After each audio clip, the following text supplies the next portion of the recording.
My name is Shirley, and I never thought I would get caught up in a family drama that would change my life forever. At 31, I was living a pretty normal life in the city. For the last 6 years, I worked as a secretary at Global Tech, a large company downtown. The job wasn't exciting, but it paid the bills for my small rented apartment. On weekends, I would escape by going to dance classes, losing myself in the music and forgetting about the stack of paperwork waiting for me on Monday. It wasn't much, but it was my life, and I was okay with it. Family, though, was a different story. I had a younger sister, Olivia, who had always been the favorite. From the moment she was born, our mom treated her like she was the most special thing in the world. Dad just went along with whatever mom wanted. It was always about Olivia. I tried not to feel bitter, but it was hard not to feel like I was invisible in my own family. As the years passed, the gap between us grew wider. We didn't talk on the phone as much, and visits became even rarer. I would see pictures on social media of family events that I wasn't invited to, with Olivia always in the center, smiling with our parents. It hurt, but I told myself that focusing on my own life was better. That's why I nearly dropped my phone when I saw Mom's number on my screen one Thursday evening. I hesitated before answering, preparing myself for whatever drama might be on the other end. "Surely it's your mother." Her voice crackled through the speaker. "Hi, Mom," I replied, trying to keep my voice calm. "Is everything okay?" "Your father wants to see you," she said, getting straight to the point. "Can you come to the house this weekend? Monday at 4 p.m., don't be late." And with that, she hung up. I stared at my phone, feeling a mix of emotions inside me. What could be so important that Dad wanted to see me after all this time? Part of me wanted to ignore the invitation to protect myself from the disappointment I knew was coming, but curiosity got the better of me. I decided to go, if only to find out what was happening. As I stood outside my parents' expensive home that Monday, I took a deep breath. The house looked just the same as always, a symbol of my parents' success, and a reminder of the life I never quite fit into. I rang the doorbell, half expecting no one to answer, and half hoping no one would. The door opened, and there stood my mother, her face showing polite indifference. "You're here," she said, stepping aside to let me in. Everyone was in the living room. My father sat there, looking pale and tired. My sister Olivia and her husband Kevin were also there.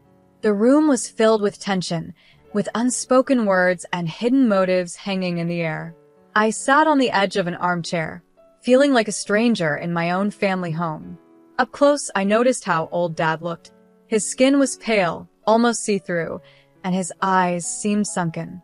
A chill ran down my spine as I realized this wasn't just a regular family gathering.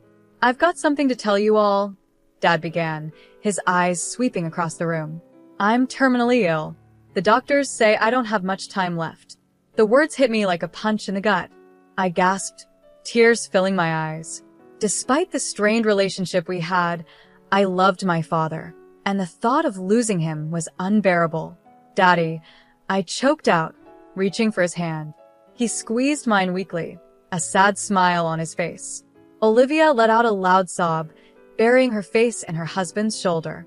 Mom sat there, expressionless, her lips pressed into a thin line. I wondered how long they had known, and how long they had kept this from me.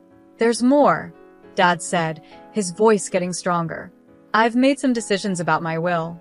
The room went silent. Even Olivia's sobs quieted as everyone leaned in to listen. "Lauren," Dad said, looking at Mom, "you get the apartment in the city."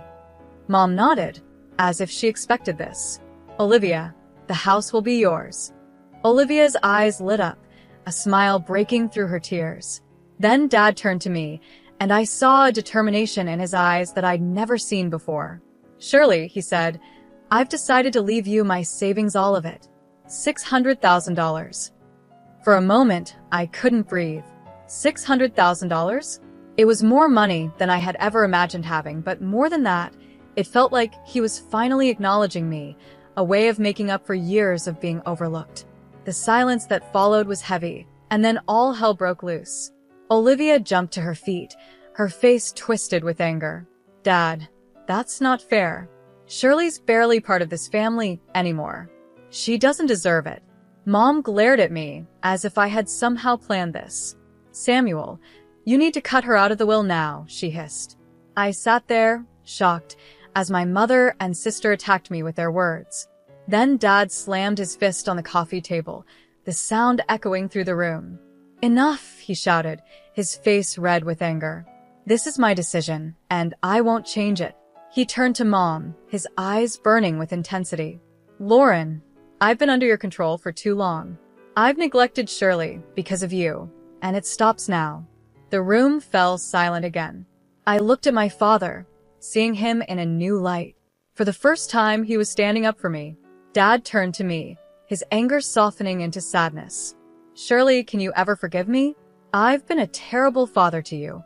Tears streamed down my face as I moved toward him, wrapping my arms around his frail body.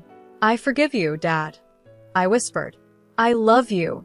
We held each other for a long time, years of pain and misunderstanding melting away. When we finally let go, Dad looked exhausted. "I need to rest now," he said, slowly getting to his feet. "Shirley, thank you for coming." As Dad left the room, the atmosphere changed. Mom stepped forward, her face filled with barely hidden fury. "Listen here, Shirley. You need to do the right thing and give up your share of the inheritance." "No," I said, my voice stronger than I felt. "I won't give it up. Dad wants me to have it, and I'm going to respect his wishes." Olivia's face twisted with anger as she stepped closer, jabbing her finger at my chest. "You'll regret this, Shirley. Mark my words." Over the next 3 weeks, my phone buzzed constantly with messages from Mom and Olivia, each one demanding that I give up the inheritance.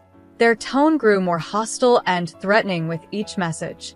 I ignored them all, focusing on my work and my dance classes, trying to find some sense of normalcy. Then, on a gray Thursday morning, I got the call I had been dreading. Dad had passed away in his sleep. The funeral was a blur of black clothes and somber faces.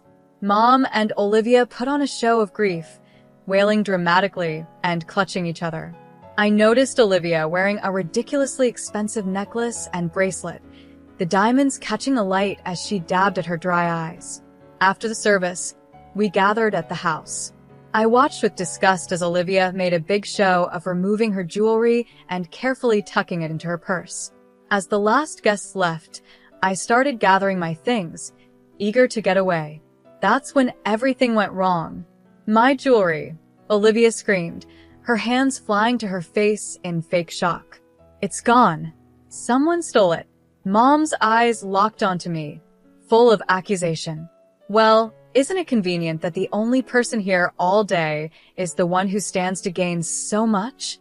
I felt the blood drain from my face as I realized what they were doing. They were setting me up.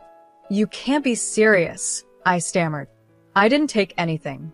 Olivia's husband stepped forward, his voice dripping with fake concern. "Then you won't mind showing us what's in your purse, right, Shirley?" I clutched my bag tighter, my mind racing.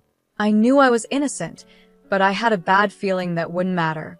"No," I said firmly. "I don't have to prove anything to you." Olivia's husband pulled out his phone. "Then you leave me no choice. I'm calling the police."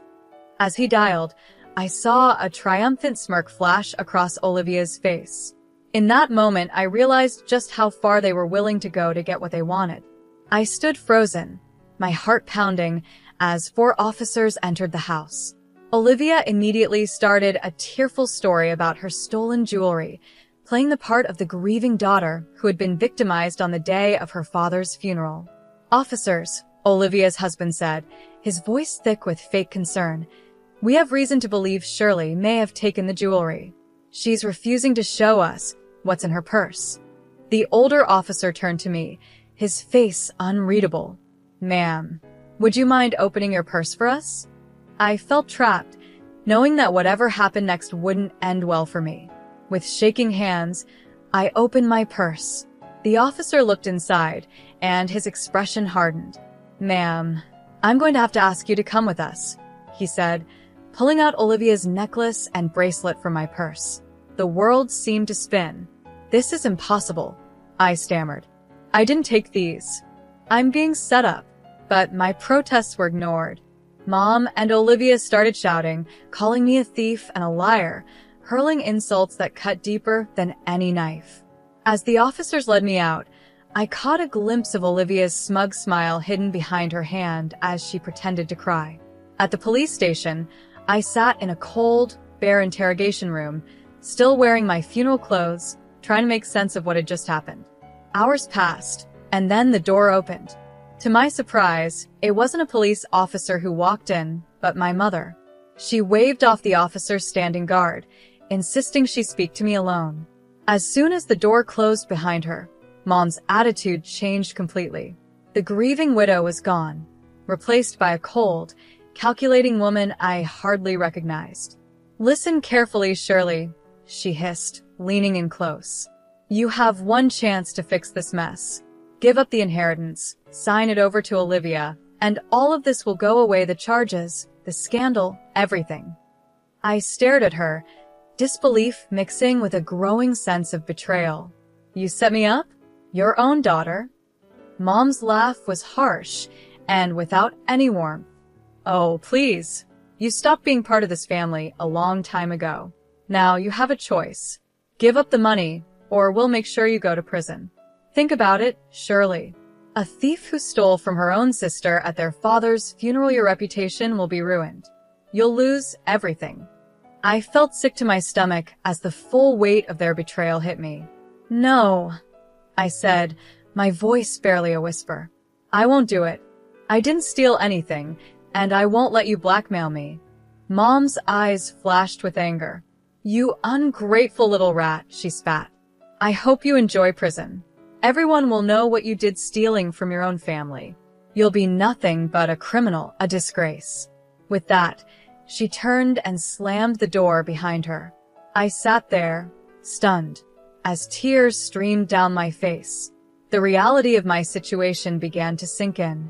Later that night, I was released on bail, stumbling out of the police station into the cool night air. My phone buzzed with a message from my boss at Global Tech. My stomach dropped as I read it.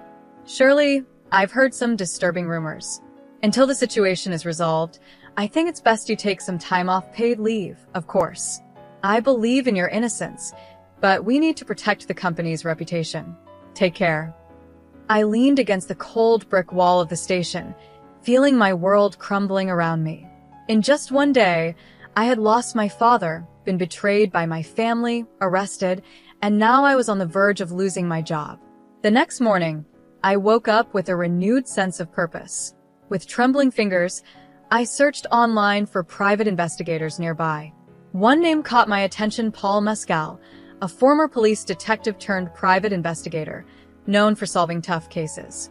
I made the call, my voice steadier than I expected as I explained my situation.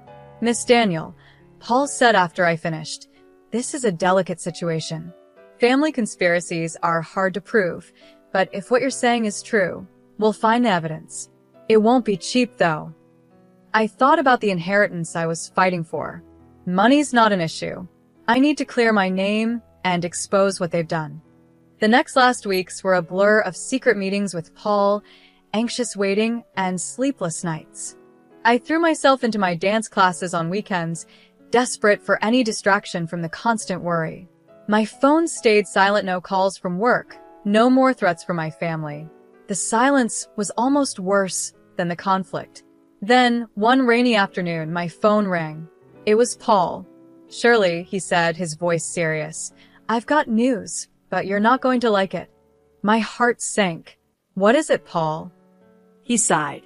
"I've been following your mother and sister, trying to catch them talking about the inheritance or the theft, but they're careful, too careful. They never discuss it in public, and I can't legally bug their homes." I felt the last bit of hope fading. "So that's it? There's nothing we can do?" "Not exactly," Paul replied, a hint of hesitation in his voice. "I did find something, but it's not directly related to your case. It's about your sister." I sat up straighter. "What about her?" "She's having an affair, Shirley. I have photos of her going into a hotel with a young man, definitely not her husband. I also recorded some of their conversations, and let's just say they're not flattering to her husband." For a moment, I sat in stunned silence. Then, slowly, a plan began to form in my mind. "Paul," I said, my voice low and determined, "I need you to send me everything you have on this, and I mean everything." As soon as I hung up, I sprang into action. I spent the next hour going through the photos and recordings Paul sent, my mind racing with possibilities. Finally, I made a decision.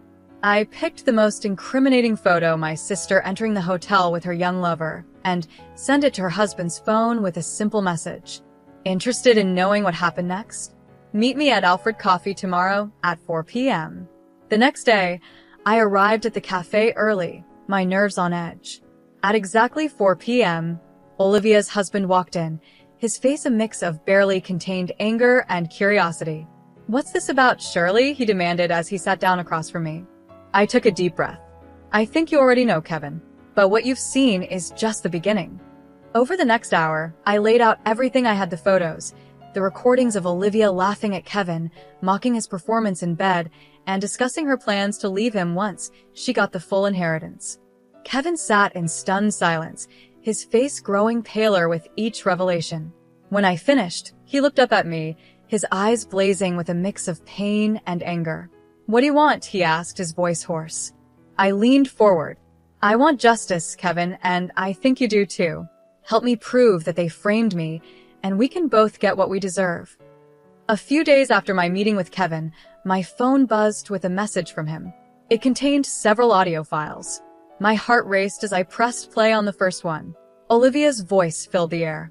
"Can you believe how easy it was to plant that jewelry in Shirley's purse?" My mother's laughter followed. "I know."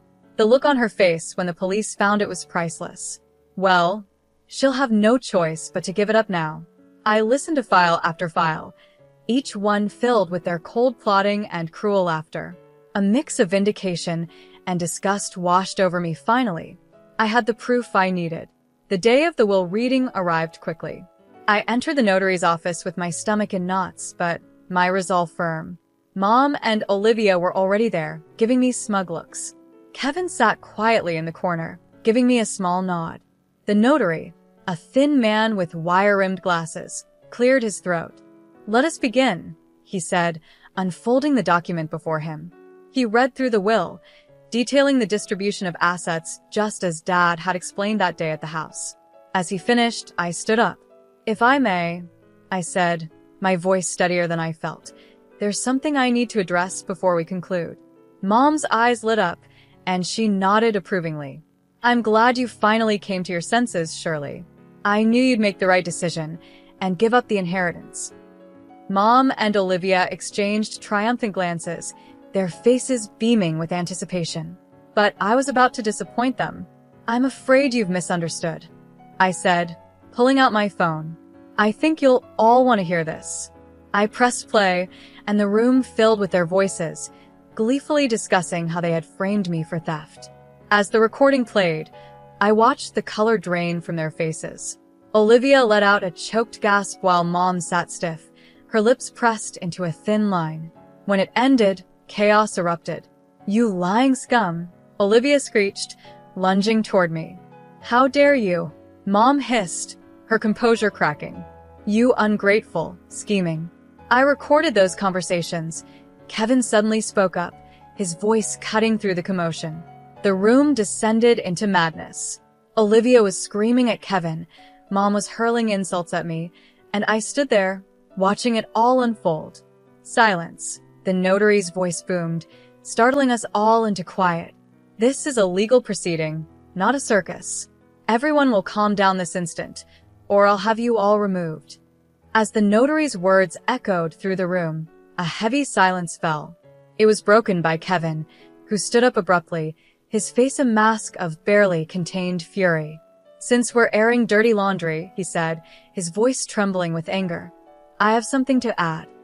He reached into his jacket and pulled out a photograph, slapping it down on the table in front of Olivia.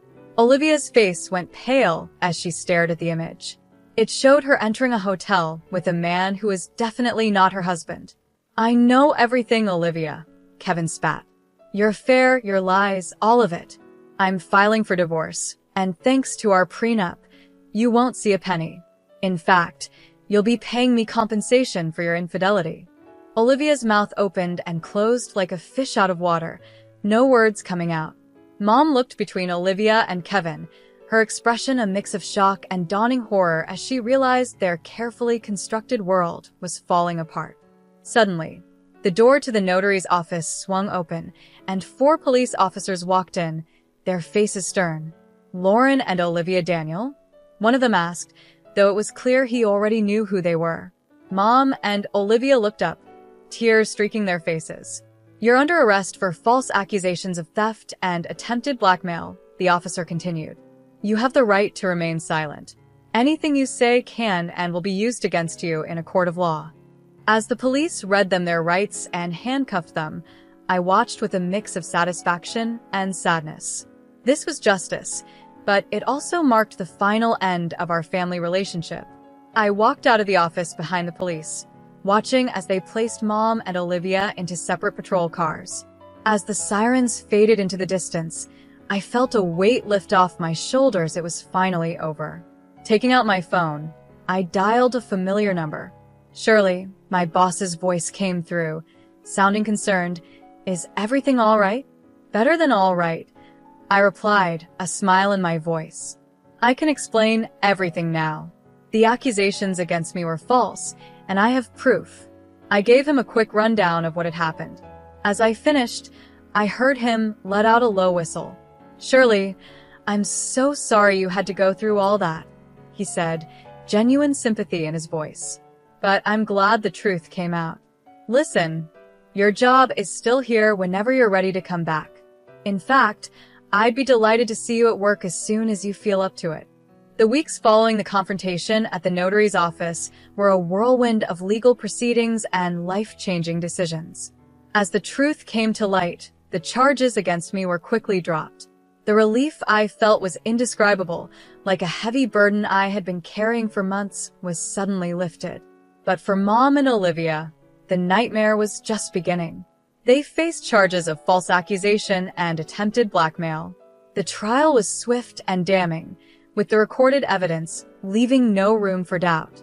In the end, they were found guilty on all counts. The judge, a stern-faced woman with piercing eyes, looked down at them from her bench. In addition to the criminal penalties, this court orders Lauren and Olivia Daniel to pay substantial damages to Shirley Daniel for emotional distress and damage to her reputation. The fine was staggering. Mom's face went pale as the amount was read out, while Olivia burst into tears.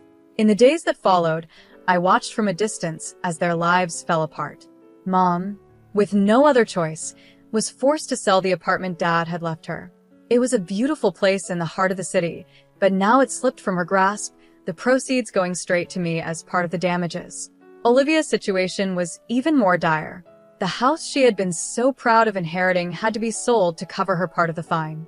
I couldn't help but feel a small sense of satisfaction as I remembered Olivia's smug face the day Dad announced his will. But Olivia's troubles didn't stop there. True to his word, Kevin filed for divorce and demanded the compensation outlined in their prenuptial agreement for her infidelity. What little money was left from the sale of the house went straight to him. In just a few short months, Mom and Olivia lost everything: their comfortable lives, their social standing, their financial security. All of it was gone.